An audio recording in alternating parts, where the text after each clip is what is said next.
Okay, this is my 2017 X738, and I'm getting ready to install the rear PTO kit for this. You can see I already have the 3-point hitch set up on my tractor, and I've been using that for the last year. Works great, but now I'm going to need to remove the lower bracket in order to get to the bolts and remove that plate, so that I can install the PTO kit. So that's where we're going, is to remove these 4 bolts, the ones that are here and over here, and the one in the back, same on the other side. And once that's off, then we can start draining the rear differential. Okay, here you can see that I've already removed the cover. I've drained the hydraulic fluid from the transmission. You can see it's still dripping, still coming out. Be really careful. This is a standard, I think it's a 6 or maybe 7 quart drain pan. You can see that it's pretty much full, and I was worried that it was going to overflow altogether. So I went and grabbed an empty bottle that I had for High Guard, and it's another, a little over another half a quart. So if you're worried at all, there is some cause for concern that will overflow if you don't have a big enough drain pan. But I'm going to go ahead and remove the snap ring, which you can see is right there on the shaft. And then once I've done that, I'm going to go ahead and use a magnet, just pull that forward and remove it, and we'll get back to that. Okay, the new gear and shaft is in place, and I've installed the snap ring. You can see right there. Make sure that when you install the snap ring that it's fully seated. There's actually a right way and a wrong way to install that snap ring. One side is flat, the other side is somewhat beveled. The flat side faces out. You'll know that this is going to be securely in place when you can reach out and grab this, give it a good pull, and it doesn't come out. If you do not get that snap ring seated properly, and with my snap ring pliers, I have these really cheap snap ring pliers right here. I think I bought from Harbor Freight several years ago. They are certainly not the best and hardly adequate to put that snap ring in, but I was able to get the lower side in place and most of the ring up to the top in place, and then I used a screwdriver and just pushed on the top and seated it. So make sure that it is in place fully. Next step is to install these bushings right here, alignment bushings. There's one here and then one there. And then I've gone ahead with the next step, which was to install the O-ring right here, the large O-ring, onto the outer housing.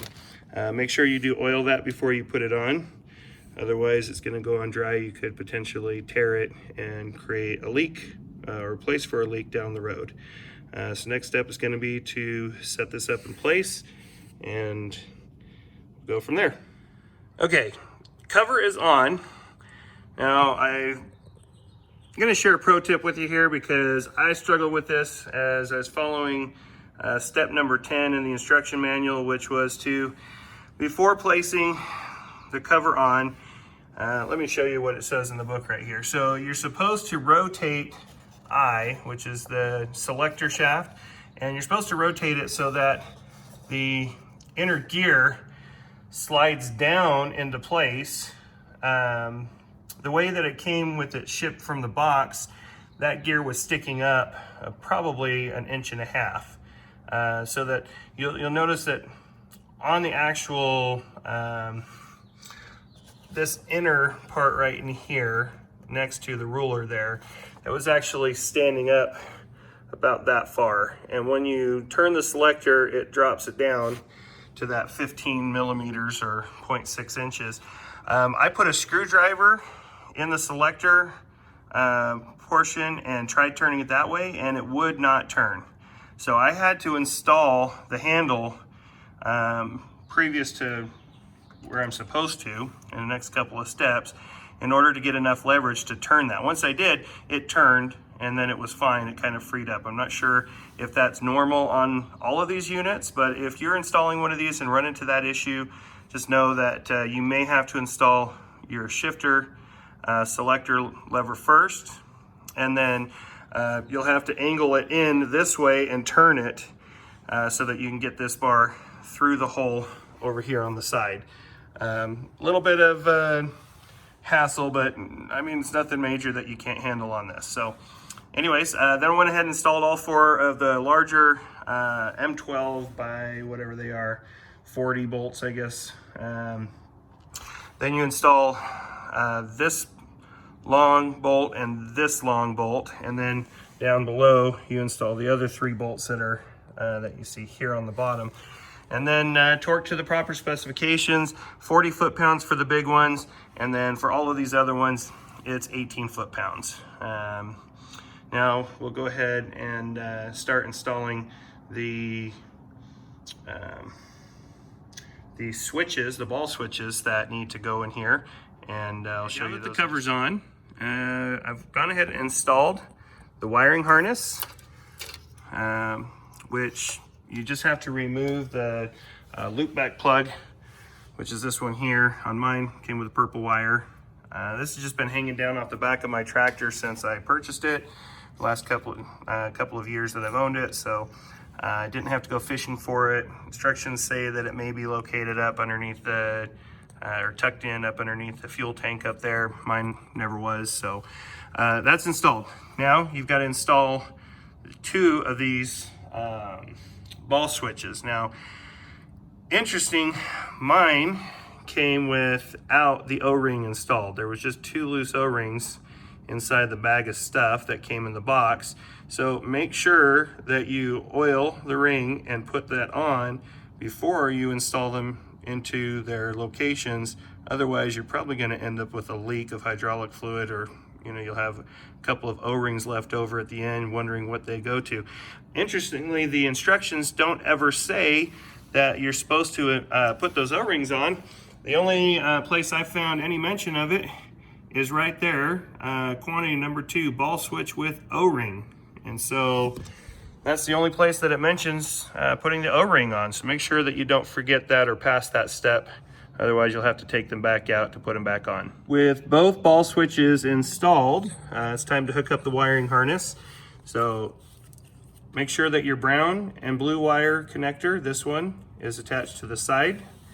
And then your yellow and blue, which is this one here, is going to be attached to the one on the rear. Once that's done, I'm going to wait until I start to install, reinstall the lower brackets and the shield, and then I'm going to tuck all of this wiring up and zip tie it out of the way so it will not interfere with my 3-point hitch. I don't want those wires getting pinched or rubbed on anything and having to replace that harness down the road. So make sure that you find a good location for yours as you go about finishing the install on your machine. Okay, I've installed the shield, put the 4 bolts on, tightened to 40 foot-pounds. I also routed my wiring. You can see I go up behind the shield, and then I went ahead and zip tied them all together, and then zip tied them also to this, whatever this is here, with the bolt sticking out of it. So those are out of the way.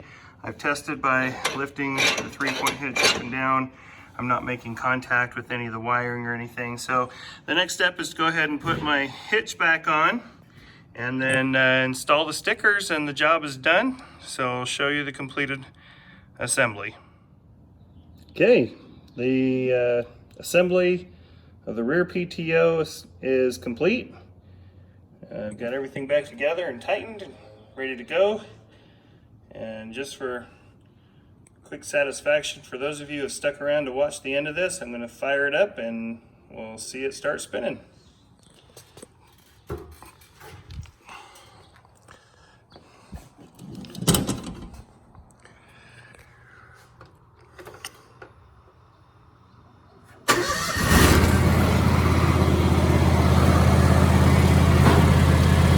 Okay, let's turn on the PTO.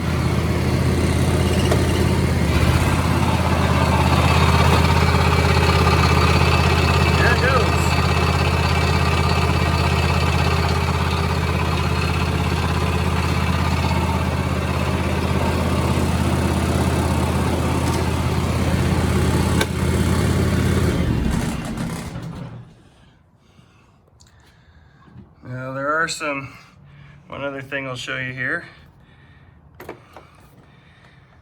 is there are some new lights that come on now. The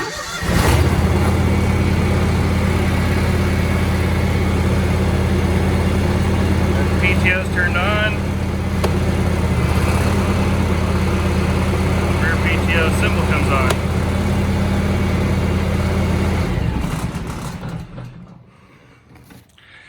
So there you go, completion.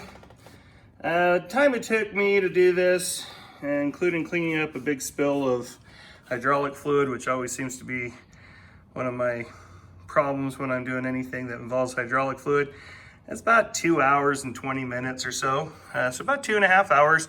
Nothing really super difficult about it. I wouldn't be afraid if you've got limited number of tools, you should be okay. It's going to certainly take quite a bit of sockets. You'll need a hammer, a couple of screwdrivers, a punch if you want to get that roll pin in place exactly where it needs to be on the shifter lever. Other than that, some real basic hand tools. I mean, you do it with a set of metric sockets and an open end wrench like that.